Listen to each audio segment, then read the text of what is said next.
கொஞ்சம் கற்பனை செய்து பாருங்கள்.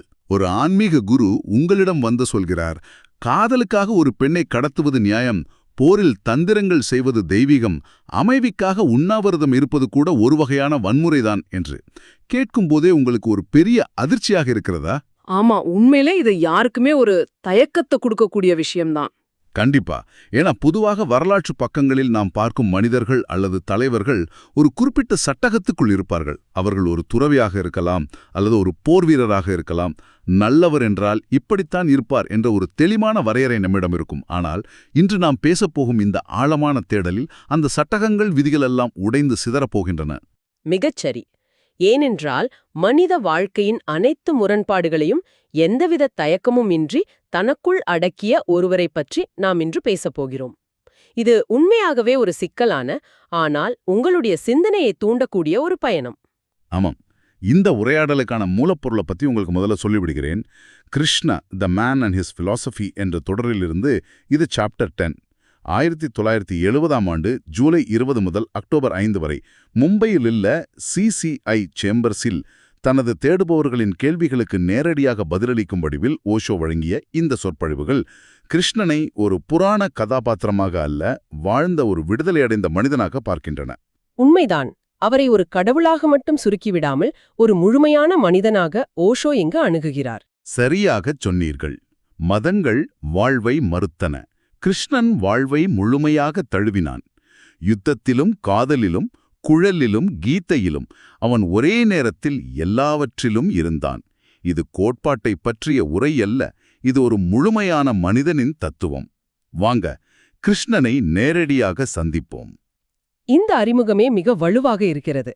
ஓஷோ இதற்கான அடித்தளத்தை அமைக்கும் போதே பார்த்தீர்கள் என்றால், மதம் என்பதற்கும் ஆன்மீகம் என்பதற்கும் உள்ள மிகப்பெரிய வித்தியாசத்தை உடைக்கிறார்.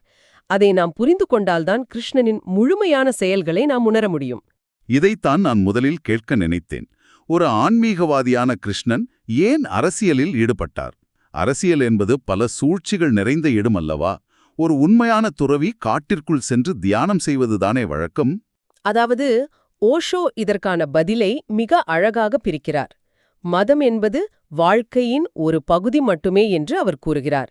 எப்படி அரசியல், கலை, அறிவியல் ஆகியவை வாழ்க்கையின் வெவ்வேறு சிறு சிறு பகுதிகளோ அதே போலத்தான் மதமும். வாழ்க்கையின் ஒரு சின்ன துண்டு என்கிறீர்கள். ஆமாம். ஆனால் ஆன்மீகம் என்பது அப்படி அல்ல. ஆன்மீகம் என்பது ஒட்டுமொத்தமான வாழ்க்கை. அது வாழ்க்கையை துண்டு துண்டாக பிரித்து பார்ப்பதில்லை. ஒரு மதவாதி தான் வகுத்து வைத்திருக்கும் விதிகளுக்குள் அரசியல் அடங்காது என்று பயந்து அரசியலைக் கண்டு ஓடி ஒளியலாம்.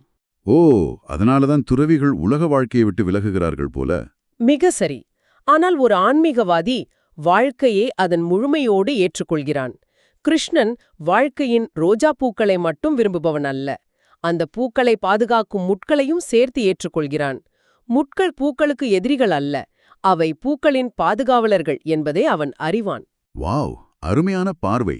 அதாவது வாழ்க்கையின் எந்த ஒரு பகுதியையும் ஒதுக்காமல் முழுமையாக வாழ்வதுதான் உண்மையான ஆன்மீகம் என்கிறீர்கள். கேட்பதற்கு நன்றாக இருந்தாலும் நடைமுறையில் ஒரு மிகப்பெரிய தார்மீக சிக்கல் வருகிறதே. என்ன சிக்கல் என்று நினைக்கிறீர்கள்? அரசியலில் ஈடுபடும்போது அங்கே சூழ்ச்சிகளும் தந்திரங்களும் இருக்குமே. காந்தியின் கொள்கைப்படி பார்த்தால் வழிகள் தூய்மையாக இருக்க வேண்டும். லட்சியம் எவ்வளவு புனிதமானதோ அதை அடையும் வழியும் அவ்வளவு புனிதமாக இருக்க வேண்டும் என்பார் காந்தி.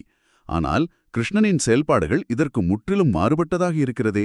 நீங்கள் கேட்பது மிக நுட்பமான கேள்வி. இங்குதான் ஓஷோ வாழ்க்கையின் யதார்த்தத்தை மிக கூர்மையாக முன்வைக்கிறார். வாழ்க்கையில் முழுமையான நன்மை அல்லது முழுமையான தீமை என்று எதுவும் இல்லை என்கிறார் ஓஷோ. நாம் எப்போதுமே குறைந்த தீமை மற்றும் பெரிய தீமை ஆகிய இரண்டில் ஒன்றைத்தான் தேர்ந்தெடுக்க வேண்டியுள்ளது. Lesser evil and greater evil. இது கொஞ்சம் விளக்க முடியுமா? கண்டிப்பா. இதை விளக்க ஓஷோ ஒரு ஆழமான கதையை சொல்கிறார். ஒரு பாதிரியார் இருட்டில் நடந்து சென்று கொண்டிருக்கிறார். அப்போது ஒரு ஏழை மனிதனை ஒரு பலசாலி அடித்து துன்புறுத்துவதை பார்க்கிறார். பாதிரியார் உடனே ஓடிப்போய் அந்த பலசாலியிடம் சண்டையிட்டு அந்த ஏழை மனிதனை காப்பாற்றுகிறார். சரி, இதுல என்ன தவறு? ஒரு நல்ல விஷயம்தானே செய்திருக்கிறார். அங்கேதான் ஒரு திருப்பம். காப்பாற்றப்பட்டவன் அங்கிருந்து தப்பித்து இருட்டில் ஓடிவிடுகிறான். அப்போதுதான் அந்த பலசாலி மனிதன் பாதிரியாரிடம் சொல்கிறான், அந்த ஆள் என் பாக்கெட்டில் இருந்த பணத்தை திருடிவிட்டான், நீங்கள் அவனை காப்பாற்றி தப்பிக்க வைத்து விட்டீர்கள் என்று. ஓஹோ, நல்லது செய்யப் போய் அது எப்படி ஒரு தீமையில் முடிந்தது பார்த்தீர்களா? ஆமாம், ஒருவருக்கு நல்லது என்று நினைத்துச் செய்வது இன்னொரு கோணத்தில் பெரும் பிழையாகி விடுகிறது. இதை நான் ஒரு நவீன உதாரணத்தோடு ஒப்பிட்டு பார்க்கிறேன். இது ஒரு அறுவை சிகிச்சை நிபுணரின் செயலை போன்றதில்லையா? ஒரு நோயாளியின் கட்டியை அகற்ற மருத்துவர் கத்தியால் உடலை கிழிக்க வேண்டும், இரத்தம் சிந்தும். பார்ப்பதற்கு அந்த செயல் ஒரு கொடூரமான வன்முறை போல தெரியும். உண்மைதான், மேலோட்டமாக பார்த்தால் வன்முறைதான். ஆனால் அதன் நோக்கம் உயிரை காப்பாற்றுவது. அந்த இடத்தில் வழிகள் முரட்டுத்தனமாக இருந்தாலும் விளைவு நன்மையாக இருக்கிறது, அப்படித்தானே? மிக சரியான ஒப்பீடு. அந்த அறுவை சிகிச்சை நிபுணர் என் கைகளில் ரத்தம் படக்கூடாது, நான் தூய்மையாக மட்டுமே இருப்பேன் என்று நினைத்தால் நோயாளியை காப்பாற்ற முடியாது. அதனாலதான் காந்தியின் தூய்மையான வழிகள் என்ற கொள்கையை ஓஷோ கடுமையாக விமர்சிக்கிறார். ஒரே நிமிஷம், காந்தியின் அகிம்சை வழியை ஓஷோ எப்படி விமர்சிக்கிறார்? உங்களுக்கு தெரியும், இது மிகவும் உணர்ச்சிகரமான ஒரு விஷயம். எந்த பக்கமும் சார்பில்லாமல் ஓஷோவின் பார்வையை மட்டும் விளக்க முடியுமா? நிச்சயமாக. நாம் எந்த பக்கமும் சாயவில்லை, ஓஷோ என்ன சொல்கிறார் என்பதை மட்டுமே பார்க்கிறோம். ஓஷோவின் பார்வையில் காந்தி என்பவர் யதார்த்தத்திலிருந்து விலகிய ஒரு கற்பனாவாதி. இந்த உலகத்தில் தூய்மையான வழிமுறைகள் என்று எதுவுமே இல்லை என்கிறார் அவர். தூய்மையான வழிமுறைகள் சாத்தியமில்லை என்கிறாரா? ஆமாம், தூய்மையான தங்கத்தைக் கொண்டு உறுதியான நகைகள் செய்ய முடியாது. அதில் சிறிது செம்பு கலக்கப்பட வேண்டும். ஒரு நேரான குச்சியை தண்ணீருக்குள் விட்டால் அது வளைந்தது போலதான் தெரியும். இதுதான் இயற்கையின் விதி. மேலும் காந்தி தனது கொள்கைகளை நிலைநிறுத்த மேற்கொண்ட உண்ணாவிரத போராட்டங்களை ஓஷோ ஒரு வகையான வன்முறை மற்றும் மிரட்டல் என்று கூறுகிறார். இல்ல, ஒரு நிமிஷம். உண்ணாவிரதம் எப்படி வன்முறையாகும்? அது தன்னைத்தானே வருத்திக் கொள்ளும் அகிம்சை முறை அல்லவா? எனக்கு இது கொஞ்சம் குழப்பமாக இருக்கிறது. மேலோட்டமாக பார்த்தால் அப்படிதான் தோன்றும். ஆனால் இதன் பின்னால் உள்ள உளவியலை ஓஷோ விளக்குகிறார். ஒருவரிடம் துப்பாக்கியை காட்டி, நான் சொல்வதை கேள், இல்லையென்றால் உன்னை கொன்றுவிடுவேன் என்று சொல்வது எப்படி வன்முறையோ, அதே போலதான் நான் சொல்வதை கேள், இல்லையென்றால் என்னையே நான் கொன்றுவிடுவேன் என்று சொல்வதும். ஓ, அந்த கோணத்தில் சொல்கிறாரா? இரண்டுமே எதிராளியின் மீது ஒருவித உளவியல் அழுத்தத்தை திணிப்பதுதான் என்கிறீர்கள். சரியாக பிடித்தீர்கள். இதற்கு உதாரணமாக அம்பேத்கரை பணி வைக்க காந்தி மேற்கொண்ட வரலாற்று புகழ்பெற்ற உண்ணாவிரதத்தை ஓஷோ சுட்டிக்காட்டுகிறார். காந்தி உண்ணாவிரதம் இருந்ததால் அம்பேத்கர் மனமாற்றம் அடைந்துவிடவில்லை. பின் எப்படி அவர் ஒப்புக்கொண்டார்? ஓஷோ சொல்வது என்னவென்றால், காந்தியின் மரணத்திற்கு தான் காரணமாகிவிடக்கூடாது என்ற ஒரு மாபெரும் குற்ற உணர்ச்சிக்கு அம்பேத்கர் உள்ளாக்கப்பட்டார். ஒரு நிர்பந்தத்தால் மட்டுமே அவர் ஒப்புக்கொண்டார். எனவே இதுவும் எதிராளியை செயல்பட விடாமல் தடுக்கும் ஒரு வகை நுட்பமான வன்முறைதான் என்கிறார் ஓஷோ. இது உண்மையாகவே உங்களுக்கு ஒரு மாற்று பார்வையை, சிந்தனையை குடைக்கூடிய ஒரு விஷயத்தை முன்வைக்கிறது. ஒருவரை எமோஷனல் பிளாக்மெயில் செய்வதும் வன்முறைதான் என்ற தர்க்கம் புரிகிறது. சரி, இந்த தர்க்கத்தை அப்படியே மகாபாரத போரில் பொருத்தி பார்த்தால் என்ன அர்த்தம்? அதாவது போர்க்களத்தில் கிருஷ்ணன் செய்த விஷயங்களை சொல்கிறீர்களா? ஆமாம். கௌரவர்களை அழிப்பதற்காக கிருஷ்ணன் பயன்படுத்திய தந்திரங்கள், பொய்கள் எல்லாம் நியாயம்தானா? நேர்மையாக கொண்டிருக்கலாமே. இது பல கொடுங்கோளர்கள் ஒரு பெரிய நன்மைக்காக தான் நான் இந்த சிறிய தவறை செய்கிறேன் என்று சொல்லும் அதே நியாயப்படுத்தல் போல இல்லையா? நீங்கள் கேட்பது மிக முக்கியமான ஒரு கேள்வி. ஒரு கொடுங்கோளனுக்கும் கிருஷ்ணனுக்கும் உள்ள வித்தியாசம் நோக்கத்தில்தான் இருக்கிறது. கொடுங்கோளன் தன் சுயநலத்திற்காக செயல்படுகிறான். ஆனால் கிருஷ்ணன் தர்மத்தை நிலைநாட்ட செயல்படுகிறார். மீண்டும் அந்த குறைந்த தீமை கோட்பாடு வருகிறதா? ஆமாம், இங்கே மீண்டும் அந்த பெரிய தீமை மற்றும் குறைந்த தீமை என்ற கோட்பாடு வருகிறது. கௌரவர்கள் ஒன்றும் நேர்மையானவர்கள் அல்ல. அவர்கள் தீமையின் உச்சமாக, எந்த விதிகளுக்கும் கட்டுப்படாதவர்களாக இருந்தார்கள். அவர்கள் தந்திரங்களை முழுமையாக பயன்படுத்திக் கொண்டிருக்கும்போது பாண்டவர்கள் மட்டும் நாங்கள் நேர்மையாகத்தான் போர் செய்வோம் என்று நின்றால் அவர்கள் நிச்சயம் தோற்று போயிருப்பார்கள். அப்படியானால் முழுமையான தீமை வென்றிருக்கும் இல்லையா? சரியாக சொன்னீர்கள். அப்படி நடந்திருந்தால் இந்த உலகத்தில் முழுமையான தீமை வென்றிருக்கும். அந்த மாபெரும் தீமையை அழிக்க கிருஷ்ணன் சில குறைந்த தீமையான தந்திரங்களை பயன்படுத்தினார். இதை ஓஷோ மிக தெளிவாக நியாயப்படுத்துகிறார். அப்படியென்றால் முழுமையான அவதாரம் என்று சொல்லப்படும் கிருஷ்ணனின் செயல்பாடுகள் இப்படிதான் இருக்குமா?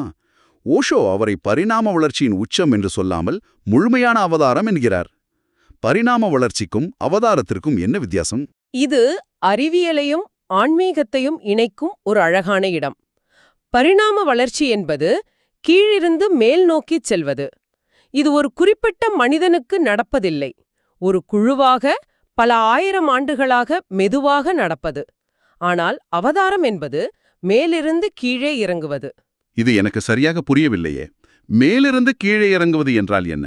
ஒரு செடி விதையிலிருந்து முளைத்து வளர்வதற்கும் ஒரு பாத்திரத்திலிருந்து தண்ணீரை ஊற்றுவதற்கும் உள்ள வித்தியாசமா?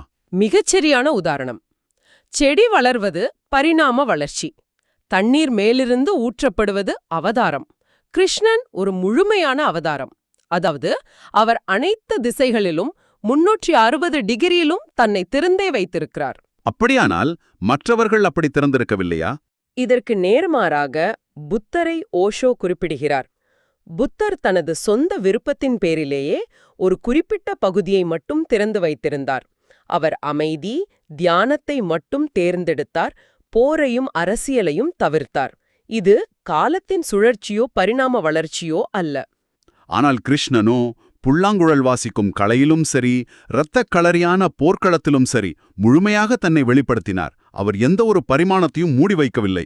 இது ரொம்ப ஆச்சரியமா இருக்கு. உண்மைதான், அதுதான் கிருஷ்ணனின் முழுமை. ஆனால் எனக்கு இங்கே ஒரு சந்தேகம். எல்லா திசைகளிலும் திறந்திருக்கிறார், எல்லாவற்றையும் ஏற்றுக்கொள்கிறார் என்றால் அவருக்கு கோபம் வராதா? பொறுமையின் எல்லையே கிடையாதா? ஏன் அப்படி கேட்கிறீர்கள்?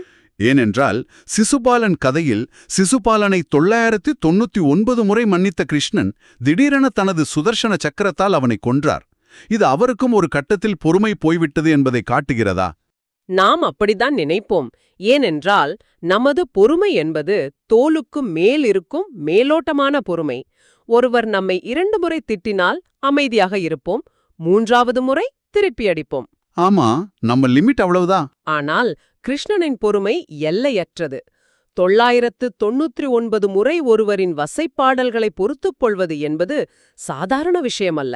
ஆனால் ஓஷோ இங்கே ஒரு அற்புதமான கருத்தை சொல்கிறார். எல்லையற்ற பொறுமை என்பது ஒரு கட்டத்தில் தீமையை வளர்ப்பதற்குச் சமமாகிவிடும். ஓ, அதாவது முடிவில்லாத பொறுமை என்பது தீமைக்கு நாம் கொடுக்கும் லைசன்ஸ் போல மாறிவிடும் என்கிறீர்கள்? சரியாகச் சொன்னீர்கள். நீங்கள் ஒருவனை தொடர்ந்து மன்னித்துக் கொண்டே இருந்தால் அவனது அக்கிரமங்களை நீங்கள் ஆதரிக்கிறீர்கள் என்று அர்த்தமாகிவிடும். 999 முறை என்பது தீமைக்கு அளிக்கப்பட்ட அதிகபட்ச வாய்ப்பு. அதன் பிறகும் பொறுமையாக இருந்தால் அது தர்மத்திற்குச் செய்யும் துரோகம். அப்போ அது பொறுமையின்மையின் அடையாளமல்ல? இல்ல, இது கிருஷ்ணனின் அபாரமான சகிப்புத்தன்மைக்கும் மற்றவர்களின் பொறுமையின்மைக்கும் இடையிலான ஒரு கச்சிதமான சமநிலை. எப்பொழுது அடிக்க வேண்டும் என்ற தெளிவு அவரிடம் இருந்தது. சரி, போர்க்களத்தில் காட்டிய இந்த தெளிவும் தீவிரமும் காதலில் எப்படி வெளிப்பட்டது? காதலில் அவர் வெளிப்படுத்திய விதம் இன்னும் ஆழமானது. ஆமா, ஏனென்றால் ருக்மணியை கிருஷ்ணன் கடத்திச் சென்று திருமணம் செய்தார். அது மட்டும் இல்ல, சுபத்ராவை அர்ஜுனன் கடத்திச் செல்ல அவரே தூண்டுகோலாக இருந்தார். ஒரு தெய்வமே கடத்தலில் ஈடுபடுவதை ஓஷோ எப்படி பார்க்கிறார்? இதை நாம் இன்றைய காலத்து அளவுகோல்களை வைத்து பார்க்கக்கூடாது என்கிறார் ஓஷோ. அது ஒரு வீரமான காலகட்டம். இன்று நாம் பாதுகாப்பான ஆனால் உயிரற்ற ஒரு சமூகத்தில் வாழுகிறோம். பாதுகாப்பை மட்டுமே விரும்புபவர்கள் உண்மையில் வாழ்வதில்லை. அவர்கள் வெறும் பிழைப்பைத்தான் நடத்துகிறார்கள். பாதுகாப்பான சமயம் ஏன் உயிரற்றதாக ஓஷோவால் பார்க்கப்படுகிறது? எனக்கு இது கொஞ்சம் உறுத்துகிறது. ஏனென்றால் எந்த இடத்தில் ரிஸ்க் இல்லையோ அங்கே உயிரோட்டம் இருக்காது. அந்த காலத்தில் சடங்குகள், சமூக விதிகளை விட காதல் மேலோங்கியிருந்தது. உண்மையான காதலுக்காக தன் உயிரையே பணயம் வைக்கும் தைரியம் அவர்களுக்கு இருந்தது.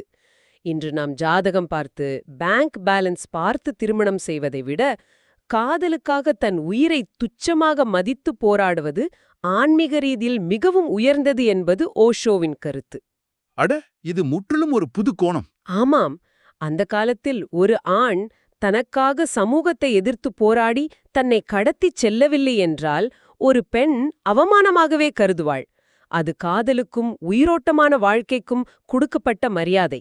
அதாவது காதலுக்காக அனைத்தையும் மீறும் அந்த தீவிரம்தான் அவர்களை முழுமையாக வாழச் செய்தது என்கிறீர்கள். ஒரு வீரமான காதல். சரி, அப்படியே அந்த தீவிரமான காதல்ல இருந்து தீவிரமான பக்திக்கு வருவோம். சரி, வருவோம். ஏனென்றால் காதல் வேறு பக்தி வேறு என்று நாம் நினைக்கிறோம். ஆனால் இரண்டுமே தங்களை அர்ப்பணிக்கும் விஷயங்கள்தான். மகாபாரதத்தில் குந்தி தேவி கிருஷ்ணனிடம் ஒரு வரம் கேட்கிறார். எனக்கு எப்பொழுதும் துன்பத்தையே குடு என்று கேட்கிறார். ஆமா, இது பலருக்கும் ஒரு பெரிய கேள்வியாக இருக்கும். கண்டிப்பா. நீங்களும் நானும் கடவுளிடம் என்ன கேட்போம்? ஒரு நல்ல வேலை கொடு, அமைதியை கொடு என்றுதான் கேட்போம். யாருமே தங்களுக்கு துன்பம் வேணும் என்று கேட்க மாட்டார்களே. குந்தியின் இந்த முரண்பாடான வேண்டுதலுக்கு பின்னால் உள்ள உளவியல் என்ன? இங்கேதான் ஓஷோவின் ஆழமான பார்வை வெளிப்படுகிறது. நீங்கள் கொஞ்சம் சிந்தித்துப் பாருங்கள். நாம் கடவுளிடம் மகிழ்ச்சிக்காக வேண்டுதல் வைக்கிறோம் என்றால் அது எவ்வளவு சுயநலமானது. அதில் கடவுளை நாம் ஒரு கருவியாக மட்டுமே பயன்படுத்துகிறோம். கடவுளை ஒரு கருவியாகவா? ஆமாம், கடவுளின் மூலம் எனக்கு மகிழ்ச்சி கிடைக்க வேண்டும் என்பதுதான் நமது நோக்கம். அங்கே கடவுளை விட நமது மகிழ்ச்சிதான் பெரியதாக இருக்கிறது. மேலும் மகிழ்ச்சி என்பது மேலோட்டமானது. அது வரும், உடனே மறைந்துவிடும். அதற்கு ஆழம் கிடையாது. ஆனால் துன்பத்திற்கு அளப்பரிய ஆழம் உண்டு. ஆமாம், துன்பம் மனிதனை முழுமையாக மாற்றிவிடும். மிகச்சரி. துன்பம் மனிதனின் அகந்தையை செதுக்குகிறது, அவனது ஆழத்தை தட்டி எழுப்புகிறது. உண்மையான பக்தி எதையும் எதிர்பார்க்காது.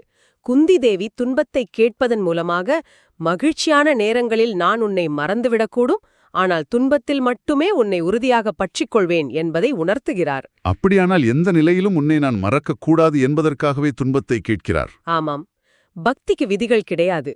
இதை புரிந்து கொள்ள ஓஷோ ராமகிருஷ்ண பரமஹம்சரின் கதையை சொல்கிறார். ஓ, அந்த உணவு படைக்கும் கதை எனக்கு தெரியும். இதை நீங்களே விரிவாகச் சொல்லுங்கள்.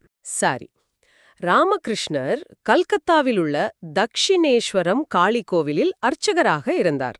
அவர் தினமும் காளிக்கு உணவை படைக்கும் முன்பு அந்த உணவு சுவையாக இருக்கிறதா என்று தன் வாயில் போட்டு சுவைத்துவிட்டுத்தான் கடவுளுக்கு படைப்பார். கொஞ்சம் இருங்க. இதை கேட்கும் உங்களுக்கு இதன் வீரியம் புரியாமல் இருக்கலாம். ஒரு மரபு வழி இந்து கோவிலில் கடவுளுக்கு படைக்கும் பிரசாதத்தை முதலில் எச்சில் செய்வது என்பது எவ்வளோ பெரிய பாவம். அது மாபெரும் குற்றம் இல்லையா? இதற்காக அவரை வேலையை விட்டு நீக்கியிருப்பார்களே. சரியாகச் சொன்னீர்கள். இதை பார்த்த கோவில் நிர்வாகிகள் அதிர்ச்சியின் உச்சிக்கே சென்றார்கள். அவரை பணி நீக்கம் செய்ய முயன்றனர். எச்சில் செய்த உணவை கடவுளுக்கு படைக்கிறாயே, இது ஆகம விதிகளுக்கு முரணானது என்று கோபப்பட்டனர். அவர் என்ன பதில் சொன்னார்? ராமகிருஷ்ணனும் மிகவும் இயல்பாக, என் தாய்க்கு நான் உணவு கொடுக்கும்போது அது நன்றாக இருக்கிறதா என்று சுவைத்து பார்க்காமல் எப்படி கொடுப்பது? இதில் என்ன தவறு என்று கேட்டார். சடங்குகளின்படி அது மிகப்பெரிய தவறுதான். ஆனால் தூய்மையான அன்பின் வெளிப்பாட்டில் அது ஒரு உன்னதமான செயல். கடவுளும் பக்தனும் வேறல்ல என்று உணர்ந்த ஒருவரால் மட்டுமே இப்படி செய்ய முடியும் இல்லையா? மிகச்சரி. உண்மையான காதலில் அல்லது பக்தியில் சோதனைகள் இல்லை, அது தானாகவே தன்னை வெளிப்படுத்தும். சட்டங்களை விட அன்பு மேலானது என்பதை இது ஆழமாக உணர்த்துகிறது. கடவுளும் பக்தனும் வேறல்ல என்று நீங்கள் சொன்ன இந்த வார்த்தை மகாபாரத போரில் கிருஷ்ணனின் நிலைப்பாட்டோடு எவ்வளவு கச்சிதமாக பொருந்தி போகிறது. ஆமாம், அந்த போர்க்கள காட்சியை பாருங்கள். அதைத்தான் நானும் கேட்க வந்தேன். போர்க்களத்தில் நண்பனான அர்ஜுனனுக்காக போரிட வந்த கிருஷ்ணன் தனது சொந்த படையே எதிரிகளான கௌரவர்களிடம் ஏன் கொடுத்தார்? ஒரு பக்கம் நண்பனுக்காக தேரோட்டுகிறார், மறுபக்கம் தன் படையே அவனை கொல்ல அனுப்புகிறார். இது என்ன வகையான நடுநிலைமை? எனக்கு புரியவில்லையே. இதை நாம் இன்னும் ஆழமாக பார்க்க வேண்டும். முதலில் ஒரு விஷயத்தை புரிந்து கொள்ளுங்கள். ஓஷோவின் கூற்றுப்படி வாழ்க்கையில் நடுநிலைமை என்பது சாத்தியமே இல்லாத அர்த்தமற்ற ஒன்று.